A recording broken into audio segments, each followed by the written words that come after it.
प्रिय विद्यार्थियों, स्वागत है आपका गायत्री कॉलेज सांचौर द्वारा संचालित इस ऑनलाइन क्लास में। आज हम इस क्लास में डिस्कस करने जा रहे हैं, पढ़ने जा रहे हैं और समझेंगे क्लास बीएससी जो कि जनरल बीएससी कहलाती है और बीएससी बीएड के प्रथम वर्ष के सब्जेक्ट बॉटनी का। हमारा आज का ये टॉपिक सब्जेक्ट बॉटनी के पेपर माइकोलॉजी, माइक्रोबायोलॉजी और फाइटोपैथोलॉजी से संबंधित है। हिंदी में कहें तो इसे कवक विज्ञान, सूक्ष्मजीव विज्ञान एवं पादप रोग विज्ञान के नाम से जाना जाता है। ये बीएससी और बीएससी बीएड प्रथम वर्ष के लिए द्वितीय पेपर के रूप में पढ़ा जाता है। हम आज जिस टॉपिक को डिस्कस करने जा रहे हैं वो है हार्मफुल एक्टिविटीज ऑफ फंगी। कवकों का आर्थिक महत्व हम पढ़ रहे थे और आज हम इस आर्थिक महत्व में क्या पढ़ रहे हैं? Harmful activities. हार्मफुल का मतलब हुआ हानिकारक गतिविधियाँ। किसके द्वारा संपन्न होती हैं? फंगी के द्वारा। इसका मतलब हमारा जो टॉपिक चल रहा है वो कौन सा हुआ? कवकों का आर्थिक महत्व पढ़ रहे हैं और इस आर्थिक महत्व में हमने इससे पहले इसकी लाभदायक गतिविधियाँ, लाभदायक क्रियाविधियों के बारे में डिस्कस किया था और हमें ये जानकारी मिली थी कि सामान्य रूप से दिखने वाले पादप जिन्हें हम कवक कहते हैं वो मानव जाति के लिए, प्रकृति के लिए लाभदायक भी हो सकती है। कैसे कि ब्रेड को बनाने के लिए आटे को फुलाना पड़ता है, उसको स्पंजी बनाना पड़ता है। इसके लिए क्या करते हैं? ईस्ट के स्पोर्स के अंदर डाल देते हैं तो कुछ समय के बाद में ही उसमें किण्वन की क्रिया प्रारंभ होगी। कार्बन डाइऑक्साइड बाहर निकलने के कारण वो आटा स्पंजी हो जाता है, जिसके कारण रोटी आसानी से फूलती है, ब्रेड आसानी से फूल जाती है। इसके अलावा हमने आर्थिक गतिविधियों में क्या पढ़ा था? उसमें ये पढ़ा था कि कई कवक जैसे पेनिसिलियम है, पेनिसिलियम की कई प्रजातियाँ, नोटेटम है, वो एंटीबायोटिक निर्मित कर सकती है। ये एंटीबायोटिक घाव को या संक्रमण से जो जीवाणु के द्वारा होता है से सुरक्षा प्रदान करता है। तो ये टॉपिक हमने डिस्कस किया था उसके औषधीय महत्व के अलावा। इसके अलावा कवकों के द्वारा कई प्रकार के कार्बनिक अम्लों का भी निर्माण करता है, जैसे गैलिक अम्ल, कोजिक अम्ल, सिट्रिक अम्ल इत्यादि प्रकार के। कवक शैवाल के साथ में जुड़ करके सहजीवी पादप के रूप में भी जीवन यापन करता है, जिन्हें लाइकेन कहते हैं। और ये लाइकेन अनुक्रमण क्रिया के द्वारा सबसे पहले पुरोगामी पादप के रूप में आकर के उस स्थान पर उगते हैं, वातावरण को चेंज करते हैं, जिसके फलस्वरूप वहाँ पर नए पादप आसानी से विकसित हो सकते हैं। तो लाइकेन का भी अपना एक अलग महत्व है। लाइकेन कवक के बिना संभव नहीं हो सकता। कवक कृषि के क्षेत्र में भी प्रयुक्त होते हैं। ये बायो फर्टिलाइजर के रूप में काम आते हैं। ये विभिन्न प्रकार के निमेटोड्स, बैक्टीरिया या फिर पैथोजन को नष्ट करने के लिए भी प्रयुक्त होते हैं। कवक पादप की रूट को संक्रमित करके उसको नष्ट करने का कार्य कर देते हैं, जिसके फलस्वरूप रूट की लेंथ में ग्रोथ होने वाली रुक जाती है और उसके लेटरल पार्ट की ग्रोथ होना प्रारंभ हो जाती है, जिसके फलस्वरूप फैलाव अधिक होता है, फैलती अधिक है, फलस्वरूप अवशोषण सतह अधिक होने के कारण पादपों के द्वारा या पादप मूल के द्वारा जल तथा खनिज लवणों का आसानी से अवशोषण होता है, अधिक अवशोषण होता है। तो ऐसी लाभदायक क्रियाविधि हमने पिछली कक्षा में पढ़ी थी। इकोनॉमिक इम्पोर्टेंट ऑफ फंजाई का सेकेंड जो पार्ट है जो कि हानिकारक होती है, लाभदायक नहीं है बल्कि कैसा है? हानिकारक रूप में आता है। तो आज हानिकारक गतिविधियों के बारे में डिस्कस करेंगे। हानिकारक गतिविधियाँ पहली है फंगी एज ए पैथोजन, रोगजनक के रूप में। फंगी प्रयुक्त होती है। रोग पादप में भी होते हैं, एनिमल में भी होते हैं, मानव में भी होते हैं। तो आइए देखते हैं कि पादपों में कौन कौन से प्रकार के रोग फैलते हैं। तो प्लांट डिजीज या पादप रोग के बारे में, तो ये मुख्य रूप से ऐसी कवक पैरासाइट प्रकार की होती है। पैरासाइट का मतलब क्या होगा? परजीवी प्रकार। परजीवी है तो ये रोग फैलाने का कार्य करती है। ये किन किन पादपों में इन्फेक्शन फैलाने का कार्य करता है? संक्रमण कहाँ का होगा? तो संक्रमण सामान्य रूप से सभी प्रकार के पादप, एंजियोस्पर्म, जिम्नोस्पर्म, ब्रायोफाइटा और टेरिडोफाइटा जैसे जीवों को संक्रमित करता है। लेकिन एल्गी आसानी से इससे इन्फेक्टेड नहीं होती, और इन्फेक्टेड नहीं होने का उसमें रोग उत्पन्न नहीं होते हैं। पादपों में ये कौन कौन से प्रकार के रोग फैलाते हैं? तो रोग में पहला रोग है, इसको हम स्मट रोग कहते हैं। दूसरा विगलन रॉट रोग, रस्ट डिजीज इत्यादि प्रकार की है। ऐसा विशेषज्ञों के द्वारा माना जाता है कि प्रतिवर्ष कवकों के संक्रमण के फलस्वरूप पादपों में रोग उत्पन्न होते हैं, जिसके फलस्वरूप 400 करोड़ रुपए की आर्थिक हानि इन कवकों के द्वारा उत्पन्न होने वाले रोगों से होती है। तो 400 करोड़ रुपये के फसली पादप नष्ट हो जाते हैं। कवकों के द्वारा कई बार संक्रमण इतनी तीव्रता से और आक्रामकता के साथ में फैलता है कि पादपों में रोग बहुत ज़्यादा हो जाते हैं, पादप पूर्ण रूप से संक्रमित हो जाते हैं और फसल की फसल नष्ट हो जाती है। तो एक क्षेत्र विशेष में जहाँ पर किसी एक फसल की ज़्यादा उत्पादकता होती है और पूरी पूरी फसल ही नष्ट हो जाती है, तो उस क्षेत्र में उस फसल से उत्पन्न प्रोडक्ट का अभाव हो जाता है, अकाल पड़ जाता है, होता ही नहीं है। जैसे फॉर एग्जांपल बाजरा बोया हमने और बाजरे में कवक का संक्रमण हो गया, बाजरा का पौधा उगा और उगने के कुछ समय के बाद में संक्रमण के कारण पूरा नष्ट हो गया, तो उत्पादकता हुई नहीं, तो बाजरे की कमी हुई। हम नाम में ले सकते हैं बाजरे का अकाल हो गया।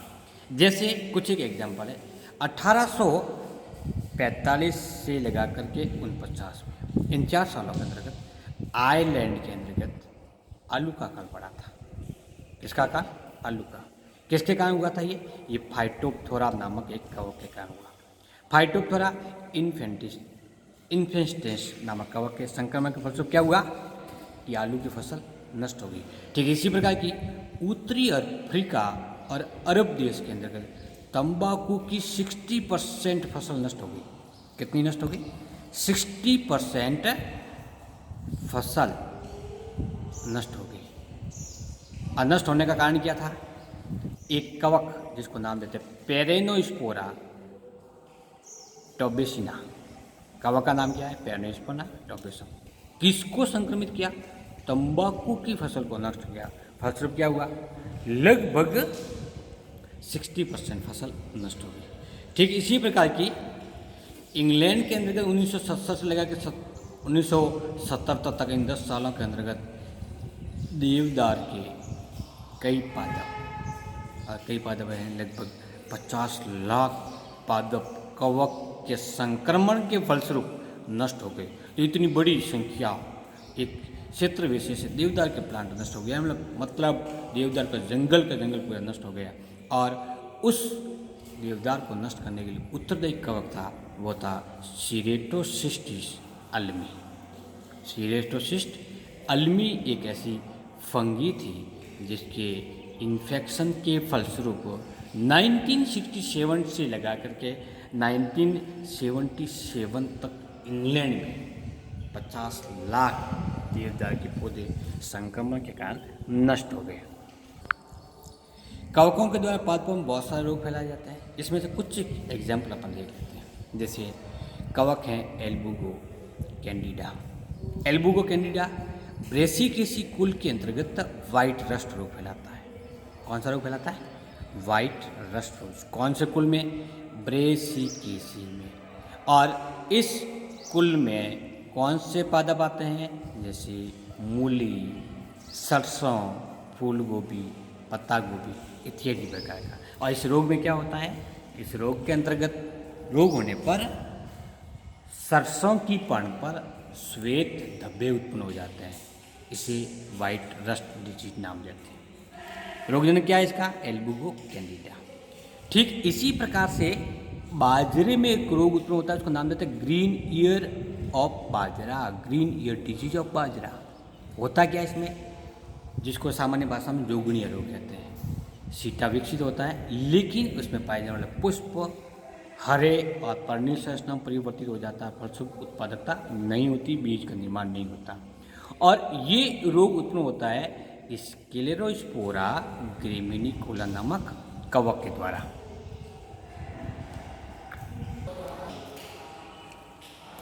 सामान्य रूप से खाद्य पदार्थ पर विकसित होकर के खाद्य पदार्थ को विषाक्त कर देते हैं, फलस्वरूप ऐसा खाद्य पदार्थ खाने योग्य नहीं रहता है।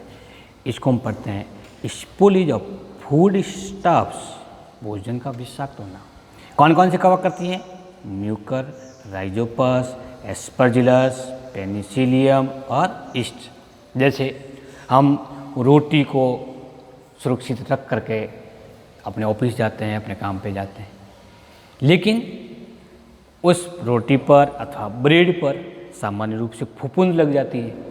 अब वो ब्रेड खाने के लिए नहीं होती, हम सुबह रख के जाते हैं कि शाम को आकर खा लेंगे, दोपहर खा लेंगे, लेकिन उसके ऊपर फफूंद लग जाती है, तो भोजन खाने लायक नहीं हुआ, ब्रेड खाने लायक नहीं, तो वो हमारे लिए अनुपयोगी हो गया। इसको नाम देते हैं विषाक्तता।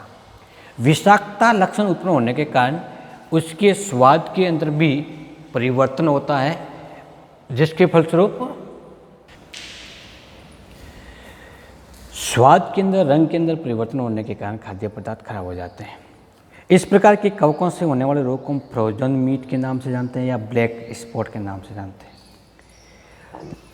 इसके अतिरिक्त कुछ कवक ऐसे भी हैं जो फ्रोजन मीट और ब्लैक स्पॉट रोग फैलाते हैं, जैसे राइजोपस निग्रिकेंस और म्यूकर म्यूसिडो।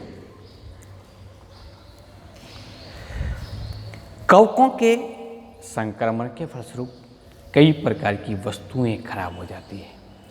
जैसे हम किताबों को रखते हैं, अपने नोट्स को रखते हैं, कपड़ों को रखते हैं, और उनमें यदि फंगस का इन्फेक्शन हो जाता है तो वो प्रयुक्त करने लायक नहीं होती। इसको पढ़ा जाता है डिट्यूरोटेशंस ऑफ आर्टिकल्स के अंदर, वस्तुओं का खराब होना। कौन कौन सी वस्तुएं होती हैं, जैसे विभिन्न प्रकार के डॉक्यूमेंट्स होते हैं, चमड़े की वस्तुएं होती है, प्लास्टिक है, फोटोग्राफिक फिल्म है, रबर है, कपड़े हैं। तो अधिक आर्द्रता होने पर कवक इनके ऊपर भी सामान्य रूप से संक्रमण फैलाता है, जिसके कारण उसकी गुणवत्ता कम हो जाती है। अगला इसका हानिकारक प्रभाव है डिस्ट्रक्शन ऑफ टिम्बर, लकड़ी का खराब होना। जिस प्रकार से एक दीमक सेल्यूलोज का अपघटन करके उसको नष्ट कर देती है, उसको खराब कर देती है, ठीक इसी प्रकार से कवक भी लकड़ी के ऊपर इन्फेक्शन फैलाते हैं, फलस्वरूप उसकी गुणवत्ता में कमी हो जाती है। कौन कौन सी कवक हैं, तो वो फंगस है, पॉलीपोरस है, पेनिसिलियम डायरीवेनम है और फ्यूजिरम नुगडाई। केवल इस प्रकार की, ये तो केवल 2-3 एग्जाम्पल हैं, बहुत सारी कवक होती हैं जो कास्ट पर ग्रोथ करके उसकी गुणवत्ता को कम करते हैं। एक सामान्य एग्जाम्पल है आर्मिलेरिया मेलिया। इसके कारण सेलुलोजिक घटक का गठन हो जाता है, फलस्वरूप लकड़ी खोखली हो जाती है, मुलायम हो जाती है, उसकी अंतःकाष्ठ खराब हो जाती है। इस प्रकार के रोग को नाम देते हैं वुड रॉट डिजीज। वुड कास्ट, रॉट गलन होना, तो लकड़ी के विगलन के फलस्वरूप लकड़ी खराब हो जाती है, उसकी गुणवत्ता खराब हो जाती है। तो ये कवक सामान्य रूप से टिम्बर, जो इमारती लकड़ी है, जो महत्वपूर्ण है, उसको गुणवत्ता में कमी ला देता है। कई कवक ऐसे हैं जो विभ्रमक लक्षण उत्पन्न करते हैं। विभ्रमक मूल रूप से ड्रग्स के द्वारा उत्पन्न होने वाला एक लक्षण है। इसको इंग्लिश में हाइलोसाइनोसिस कहते हैं। तो ये हाइलोसाइनोजेनिक फंगी भी होती हैं जो विभ्रमक लक्षण उत्पन्न करते हैं। अब कौन कौन सी है, जैसे साइलोसिबोन और साइलोसिन, ये दो प्रकार के विभ्रमक लक्षण उत्पन्न होते हैं। इसके फलस्वरूप क्या प्रभाव उत्पन्न होता है, प्रिसिपेशंस पावर कम हो जाती है, अवगम क्षमता कम हो जाती है, समझने की क्षमता कम हो जाती है, ब्रेन का विकास रुक जाता है और दूसरा ब्रेन प्रभावित होता है। कौन कौन से फंगी है ये, जैसे एमिनीलिया, मुस्केरिया, पेनोसिलस और साइलोसाइट। तो कुल 3 प्रकार की ऐसी कवक हैं जो मनुष्य में विभ्रमक लक्षण उत्पन्न करते हैं। इसके अतिरिक्त कवक कई प्रकार से मनुष्य और जीवों की गतिविधि को प्रभावित करते हैं। जैसे कोई ठूंठ पड़ा हुआ है और उस पर कवक लग जाती है तो धीरे धीरे वो ठूंठ विघटित होना प्रारंभ हो जाता है।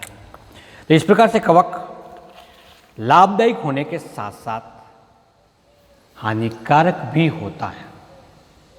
ये दोनों एक ही सिक्के के दो पहलू की तरह कार्य करता है, लाभदायक है तो हानिकारक है। जरूरत होती है उस कवक के लक्षण को पहचानना कि वो हमारे लिए लाभदायक है अथवा हानिकारक है। प्रकृति में संश्लेषण और विघटन की क्रिया सामान्य रूप से होती रहती है और यही प्रक्रिया इस कवक के आर्थिक महत्व के अंतर्गत भी आती है। लाइकेन के रूप में कवक प्रकृति को निर्मित करता है अथवा निर्जन क्षेत्र के अंतर्गत पादपों को विकसित करने के लिए क्लाइमेट विकसित करता है और वही कवक कई पेड़ पौधों को नष्ट कर देता है, उसकी लकड़ी को ख़त्म कर देता है, जीवों की एक्टिविटी को ख़त्म कर देता है, जिसके फलस्वरूप प्रक्रिया में संतुलन बना रहता है। तो प्रिय विद्यार्थियों, इस प्रकार से हमने 2 पार्ट में कवकों के आर्थिक महत्व के बारे में जानकारी प्राप्त की है। Thank you.